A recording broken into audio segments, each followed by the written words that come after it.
महादेव कहते हैं, परिवार को मलिक बनकर नहीं बल्कि माली बनकर संभालो। जो ध्यान तो सबका रखना हो, पर अधिकार किसी पर नहीं जताता हूँ। महादेव कहते हैं, कोई मौका दे तो उसे कभी धोखा मत देना, और कोई धोखा दे तो उसे कभी मौका मत देना। मिलावट का दूर है, हाँ मैं हाँ मिला लिया करो, संबंध लंबे समय तक टिकेंगे। दीपक इसलिए वंदनीय है क्योंकि वह दूसरों के लिए जलता है, दूसरों से नहीं जलता है। खुद की कमजोरी जान लेना भी जिंदगी की सबसे बड़ी ताकत है। चलने की कोशिश तो करो, दिशाएं बहुत हैं, रास्ते पर बिखरे कांटों से न डरो। आपके साथ दुआएं बहुत हैं। जो चाहा वह मिल जाना सफलता है, जो मिला है उसको जानना प्रसन्नता है। जिंदगी का सबसे खूबसूरत पौधा विश्वास होता है, जो जमीन में नहीं दिल में उगता है। अगर आप उस इंसान को ढूंढ रहे हैं जो आपकी जिंदगी बदल सकता है, तो एक बार आईने में देख लीजिए। खुद से ज्यादा हमें कोई नहीं बदल सकता। अपनी तारीफ खुद कर लिया करो, क्योंकि बुराई करने के लिए तो पूरी दुनिया मौजूद है। क्रोध एक ऐसा तेजाब है जो जिस चीज पर भी डाला जाता है, उससे ज्यादा उसे पत्र को नुकसान पहुंचना है जिसमें वह रखा जाता है। बहुत मुश्किल नहीं है जिंदगी की सच्चाई समझना। जिस तराजू में दूसरों को तोलते हो, कभी उसे पर खुद बैठकर देख लेना। चलो वहां जहां जरूर हो, उजालों में चिरागों के मैने नहीं होते। किसी को हरा देना बेहद आसान है, लेकिन किसी को जितना बेहद मुश्किल है। जिम्मेदारी यहाँ इंसान को वक्त से पहले बड़ा बना देती है। समय वह है जिसे हम सबसे ज्यादा चाहते हैं, पर जिसे हम सबको गलत तरीके से उपयोग भी करते हैं। त्याग के बिना कुछ भी पाना संभव नहीं है। एक सांस लेने के लिए पहले सांस छोड़ने पड़ती है। पतझड़ में सिर्फ पत्ता गिरते हैं। नजरों से गिरने का कोई मौसम नहीं होता। इसे खुद की गलती नजर नहीं आती। उस इंसान से दूरी बना लेना ही बेहतर होता है जिनका दिल साफ होता है। दुनिया गलत साबित उन्हें को करने में लग जाती है। जीवन में सबसे अच्छा सबक आप यह सीख सकते हैं कि कैसे शांत रहना है। यदि आप अपने सपनों को पाने की हिम्मत रखते हो, तो आपका हर सपना सच हो सकता है। समस्याएं देखकर जीवन में कभी हार मत मान। क्या पता इसी समस्या के अंदर तुम्हारी एक बड़ी शुरुआत छुपी हो। अगर कष्ट बड़ा है तो कामयाबी भी बड़ी ही मिलेगी। भीतर क्षमा हो, क्षमा निकलेगी। भीतर क्रोध हो तो क्रोध निकलेगा। भीतर प्रार्थना हो तो प्रार्थना निकलेगी। नफरत हो तो नफरत। इसीलिए जब भी कुछ बाहर निकले तो दूसरों को दोषी मत ठहरना। आशा और विश्वास कभी गलत नहीं होती। बस ये हम पर निर्भर करता है कि हमने किससे आशा और किस पर विश्वास करना है। विचारों की खूबसूरती कहीं से भी मिले, चुरा लो, क्योंकि चेहरे की खूबसूरती तो उम्र के साथ बदल जाती है, मगर विचारों की खूबसूरती हमेशा दिलों में अमर रहती है। जब हम कोई भी कार्य भगवान की याद में रहकर करते हैं, तो उसमें भगवान की शक्तियां हमारी मदद करती हैं और हमारी सफलता निश्चित ही हो जाती है। अपनी स्थिति परमात्मा को सौंप दीजिए, क्योंकि जितना आप जीवन भर में कर सकते हैं, उससे कहानी ज्यादा वह एक पल में कर सकते हैं। जी, इंसान को भगवान पसंद करते हैं जिसे वह अपना खास बनाना चाहते हैं। उन्हें वह हमेशा सफल रखते हैं, हमेशा उनकी जिंदगी में मुसीबत डालते हैं। अगर आप हार रहे हो तो यह बहुत बड़ा संकेत है कि भगवान के उन खास इंसानों में से आप एक हो जिन्हें वह आगे पहुंचाना चाहते हैं। दुनिया में कुछ ऐसे इंसान होते हैं जिन्हें आप कितना भी प्यार मान सम्मान दो, फिर भी क्या करते हैं, वह सिर्फ धोखा ही देते हैं। क्योंकि आप लोगों की फितरत कभी नहीं बदल सकते हैं। पत्नी पसंद से मिलती है, मगर माँ बाप तो पुण्य से मिलते हैं। उनकी परवाह मत करो जिनका विश्वास वक्त के साथ बादल जाए, पर वह सदा उनकी करो जिनका विश्वास आप पर तब भी बना रहे जब आपका वक्त बादल जाए। रिश्ता चाहे जो भी हो, मजबूर नहीं, मजबूत होना चाहिए।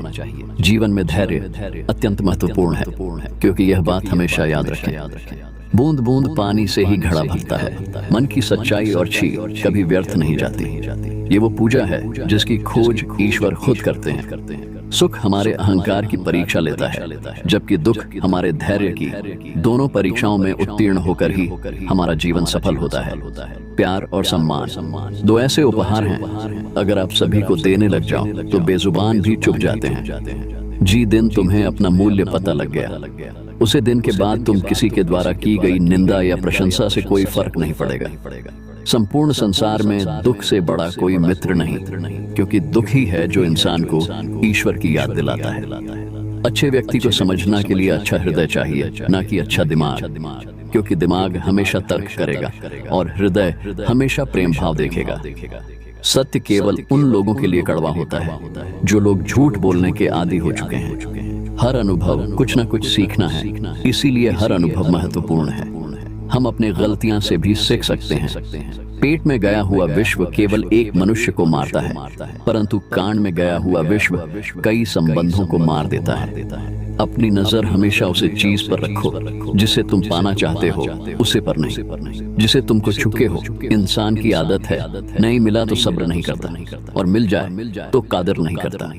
जिंदगी में सब लोग दोस्त या रिश्तेदार बनकर नहीं आते, कुछ लोग सबक बनकर भी आते हैं। पीठ हमेशा मजबूत रखती चाहिए, क्योंकि शाबाशी और धोखा दोनों ही पीछे से मिलते हैं। कुछ लोग आपसे इसलिए भी नफरत करने का जाते हैं क्योंकि आपकी सही बातें उन्हें कड़वी लगे जाती है। जो साथ रहकर भी किसी के हों, वो दूर रहे तो ही अच्छा है। किस्मत सिर्फ मेहनत से बदलती है, बैठकर सुस्ती में रहने से नहीं। सिर्फ महादेव के सामने झुको, वह किसी के सामने तुम्हें झुकना नहीं देंगे। महादेव कहते हैं करने दो जो आपकी बुराई करते हैं। ऐसी छोटी छोटी बातें तो सिर्फ छोटे लोग ही करते हैं। सिर्फ धोखा देना ही धोखा नहीं होता, लेकिन किसी के साथ अपनेपन का नाटक करना यह बहुत बड़ा धोखा होता है।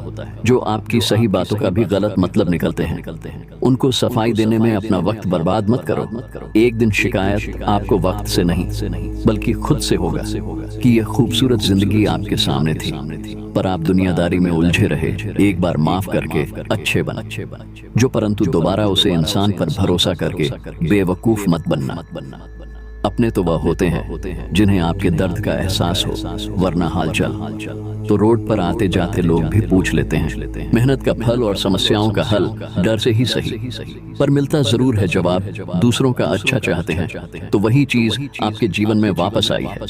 यही प्रकृति का नियम है। टूटी हुई चीज सबसे ज्यादा तकलीफ देती है, जैसे भरोसा, दिल, नींद और सबसे अधिक उम्मीद। बस तुम खुद से मत हारना, बाकी महादेव देख लेंगे। कई वर्ष पहले एक राज्य में एक विदर्थ नाम का लोभी राजा रहता था। उसकी एक बहुत सुंदर पुत्री थी जिसका नाम सुनैना था। मिडास अपनी पुत्री से बहुत प्रेम करता था, लेकिन उससे कई ज्यादा प्रेम वो सोनी से करता था। उसके खजाने में सोने का भंडार था। उतना सोना किसी अन्य राजा के खजाने में नहीं था। इसके बाद भी खजाने में जितना सोना बढ़ता, राहत राजा मिडास की लालच उतनी बढ़नी रहती। उसके दिन का अधिकांश समय खजाने में रख के सोने को गिने में निकाल जाता। सोने की लालसा में अक्सर वह अपनी पुत्री को अनदेखा कर देता था। दिन पर दिन उसके सोने की ललाट बढ़नी जा रही थी और अधिक सोना प्राप्त के उद्देश्य से उसने एक बार ऐन जल त्याग कर ईश्वर की उपासना की। उसके उपासना से प्रश्न होकर ईश्वर ने उनको दर्शन दिए और मनचाहा वरदान मांगने को कहा। विकास बोला, है ईश्वर, मुझे वरदान दीजिए कि मैं जो भी वास्तु को वह सोना बन जाए। ईश्वर मिडास की लालसा समझ रहे थे। वरदान देने के पूर्व उन्होंने पूछा है, राजन, क्या आपने वरदान मांगने के पूर्व विचार किया है ईश्वर, मेरी धरती का सबसे अमीर राजा बनना चाहता हूँ।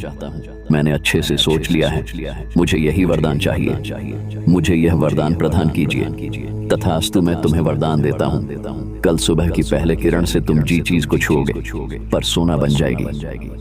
आशीर्वाद देने के उपरांत ईश्वर अंत ध्यान हो गए। राजा मिट्स के वरदान प्रकार खुशी से फुल नहीं। समय दूसरे दिन सोकर उठने के उपरांत अपने शक्ति पर रखने के लिए उसने अपने पलंग को छू कर देखा। वह पलंग सोने का बन गया। निदास बहुत खुश हो गया।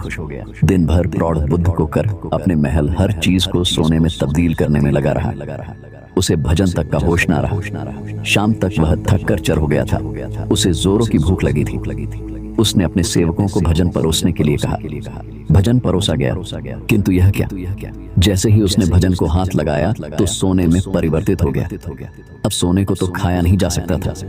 भूख से बेहाल राजा मिडास ने फल खाकर भूख मिटानी चाहिए, किंतु उसके छूट ही वह भी सोने में परिवर्तित हो गया। वह गुस्से से तिलमिला उठा और उठकर बाहर चला गया।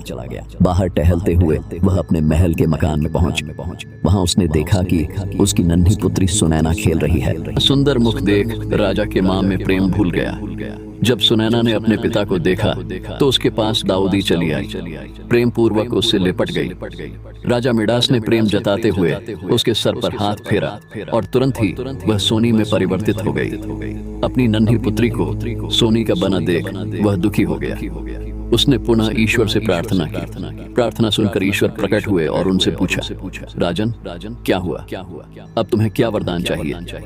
मिडास रो रो कर खाने लगे, ईश्वर मुझे क्षमा करे। सोने की लालसा में मेरी बुद्धि भ्रष्ट हो गई थी और मैंने यह वरदान मांग लिया, किंतु अपनी पुत्री को खोने के बाद अब मेरी आंखें खुला गई हैं। मुझे समझ ए गया है कि हर वास्तु अमूल्य है और उन सब से अमूल्य है। मेरी पुत्री, भगवान कृपा करके यह वरदान वापस ले लीजिए। मेरी पुत्री मुझे लौटा दीजिए। मैं सोने की लालसा त्याग दूंगी और अपना कोषागार निर्धनों और जरूरतमंदों के लिए खोल दूंगा। ईश्वर ने जब उसके पछतावे के आंसू देखे तो उन्होंने अपना वरदान वापस ले लिया।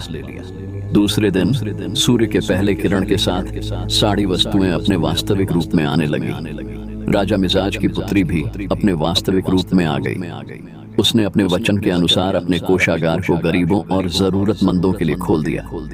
उसका लोभ खत्म हो चुका था। वह एक संतुष्ट जीवन व्यतीत करने लगा। इस कहानी से हमें क्या सीख मिलती है? धन महत्वपूर्ण अवश्य है, किंतु सर्वस्व नहीं। प्रेम, खुशी, संतुष्टि कभी भी धन से खरीदी नहीं जा शक्ति। इसीलिए लाभ हैन करें। लोभ का परिणाम हमेशा बुरा ही होता है। दोस्तों, आज की वीडियो में बस इतना ही। आशा करता हूँ आपको आज की वीडियो अच्छी लगी हो। अगर आपको आज की वीडियो अच्छी लगी हो तो वीडियो को लाइक करिए और चैनल को सब्सक्राइब करिए। मिलते हैं आपसे अगले वीडियो में। तब तक के लिए जय महाकाल।